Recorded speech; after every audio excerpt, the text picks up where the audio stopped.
बिहार के विधानसभा चुनाव का महासंग्राम और इस विधानसभा चुनाव के महासंग्राम में लड़ाई कुर्सी की और लड़ाई इस बात की कि किस तरीके से कुर्सी के नजदीक पहुंचा जाए।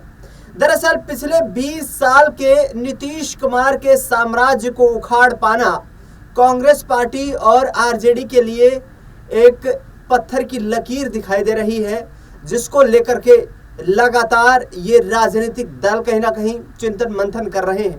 आपको बता दें कि नीतीश कुमार की भूमिका पर सवाल उठाते हुए लगातार उन्हें निशाना बनाया जा रहा है। आरजेडी के नेता तेजस्वी यादव लगातार जिस तरीके से पलायन के मुद्दे को लेकर, बिहार में रोजगार के मुद्दे को लेकर और बिगड़ती कानून व्यवस्था, शिक्षा और स्वास्थ्य सुविधाओं को लेकर सरकार को निशाना बना रहे हैं। लेकिन इस बीच चिराग पासवान ने इस 2025 के विधानसभा चुनाव में बिगुल फूंक दिया है।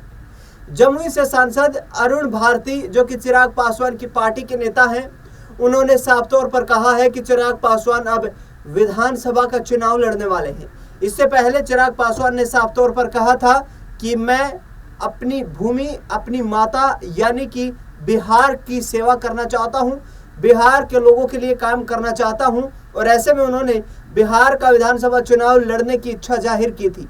वर्तमान में केंद्रीय खाद्य प्रसंस्करण मंत्रालय का जिम्मा चिराग पासवान के पास है। उनकी पार्टी के 5 सांसद हैं, लेकिन अब बिहार में चिराग पासवान को बड़ी जिम्मेदारी देकर क्या बीजेपी नीतीश कुमार को दरकिनार करने की पटकथा लिख रही है, क्योंकि नीतीश कुमार को लेकर बीजेपी का स्टैंड साफ है कि उन्हें मुख्यमंत्री का चेहरा घोषित नहीं किया जाएगा। 2025 में बिहार में नीतीश कुमार के लिए अग्नि परीक्षा है, क्योंकि 9 बार वो बिहार के मुख्यमंत्री बन चुके हैं और 10वीं बार बिहार के मुख्यमंत्री बनने के लिए वो इस रेस में दिखाई दे रहे हैं। हालांकि जिस तरीके से नीतीश कुमार की पत्नी की जो 14 तारीख को पुण्यतिथि का एक कार्यक्रम आयोजित किया गया, उस दौरान वो अपने गृह जिले पहुंचे और वहां पर उनके बेटे निशांत कुमार भी उनके साथ थे।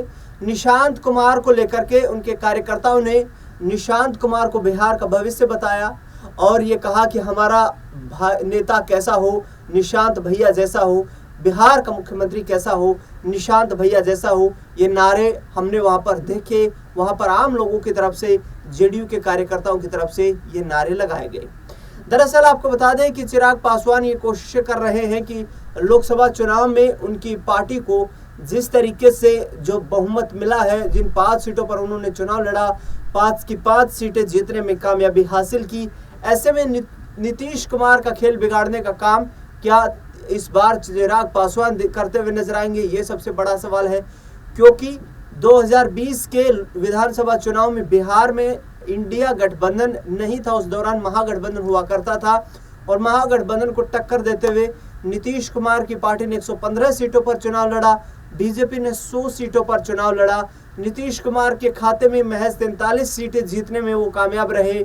बीजेपी ने 78 सीटें जीत ली थी, जिसका सीधा मकसद ये है कि अब बिहार में मुख्यमंत्री भारतीय जनता पार्टी का होना चाहिए और चिराग पासवान को इसी आधार पर बिहार में प्रोजेक्ट किया जा रहा है। बिहार में चिराग पासवान को बड़ी जिम्मेदारी देने के पीछे बीजेपी की रणनीति साफ तौर पर सामने आ रही है।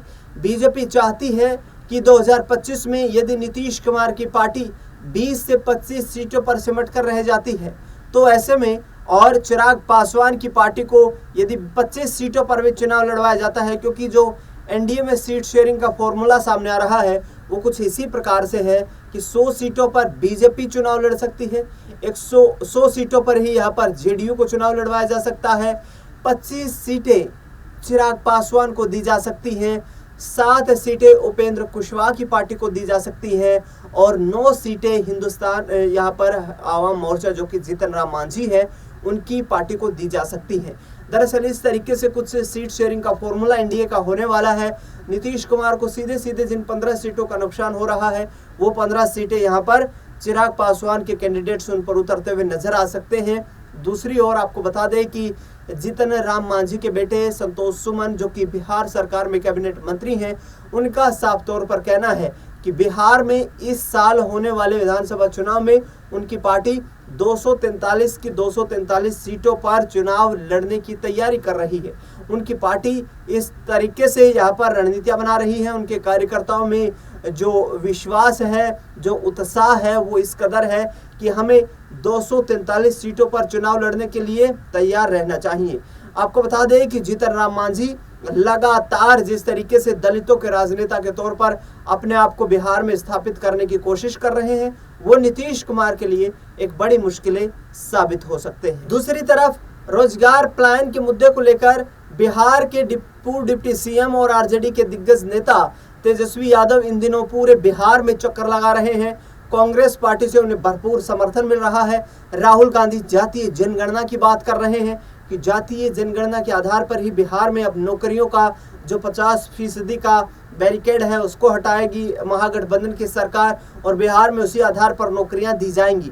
दरअसल कोशिशें ये हैं यहाँ पर तेजस्वी यादव की और इसके साथ साथ राहुल गांधी की कि 2025 में किसी भी तरीके से बिहार में सत्ता का तख्ता पलट करने के लिए उनकी पार्टी पुरजोर कोशिशें करेंगी और पुरजोर कोशिश करते हुए यहाँ बिहार में नीतीश कुमार की सत्ता को उखाड़ने का काम करेगी। बता दें आपको कि बिहार में एनडीए गठबंधन में भी सब कुछ ठीक नहीं चलता दिखाई दे रहा है। हरियाणा के मुख्यमंत्री नायब सिंह सैनी पिछले दिनों जिस तरीके से बिहार के दौरे पर पहुंचे थे, उस दौरान उन्होंने कहा था कि वे सम्राट चौधरी को बिहार का मुख्यमंत्री बनते देखना चाहते हैं, यानी कि बीजेपी का सीधा निशाना अब सीएम कुर्सी को लेकर है। ऐसे में कितनी कामयाबी बिहार में बीजेपी को मिल पाएगी ये भी देखना दिलचस्प रहेगा, क्योंकि यदि बीजेपी ने 80 सीटें, जो 80 विधायक उनके पास वर्तमान में है, इतनी ही सीटें जीती तो फिर नीतीश कुमार को बड़ा झटका देने की तैयारी मुख्यमंत्री कुर्सी के लिए बीजेपी कर सकती है। नीतीश कुमार के माथे की लकीरें कम होने का नाम नहीं ले रही। चिंता उनके चेहरे पर साफ तौर पर देखने को मिल रही है, क्योंकि पिछले 10 सालों में विशेष तौर पर देखा जाए तो उनकी पार्टी का ग्राफ लगातार नीचे गिरता हुआ दिखाई दिया है। ऐसे में नीतीश कुमार क्या अपने बेटे निशांत कुमार को मुख्यमंत्री के लिए प्रोजेक्ट करेंगे? क्या ललन सिंह उनका सहयोग करेंगे? क्योंकि ललन सिंह भी दिल्ली की राजनीति में काफी सक्रिय होते हुए निशांत कुमार और नीतीश कुमार को कड़ी चुनौती देते हुए नजर आ रहे हैं। ऐसे में देखना दिलचस्प रहेगा कि क्या वाकई में बिहार में इस बार बड़ा सियासी खेला होता हुआ नजर आएगा। क्या निशांत कुमार, नीतीश कुमार अब कहीं ना कहीं अपनी पार्टी के लिए ऐसी रणनीति बनाएंगे कि वो मुख्यमंत्री का दावा पेश कर सके? क्या महागठबंधन को बिहार में जीत नसीब होगी? क्या तेजस्वी यादव जो बार बार मुख्यमंत्री बनने की बात कर रहे हैं उनको बिहार की जनता अपना जन समर्थन देगी?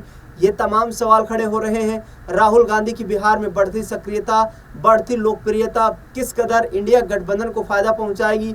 पप्पू यादव और तेजस्वी यादव जैसे नेता किस कदर कांग्रेस पार्टी और इंडिया गठबंधन को बिहार में मजबूत करके और विधानसभा चुनाव में परचम लहराने की दहलीज तक ले जाएंगे, ये देखना बेहद दिलचस्प रहने वाला है। लेकिन चिराग पासवान का बिहार से चुनाव लड़ने का, उनकी पार्टी का, उनके सांसद का ये दावा करना कि अब वो बिहार से चुनाव लड़ेंगे, ये इस बात के संकेत दे रहा है कि दिल्ली से ही बीजेपी बिहार में एनडीए को किस तरीके से काम करना है, इसकी पूर्णतः यहाँ पर स्क्रिप्ट लिखती हुई नजर आ रही है। फिलहाल इस खास कार्यक्रम में इतना ही। देश दुनिया से जुड़ी तमाम बड़ी खबरों के लिए देखते रहिए SPN9 न्यूज।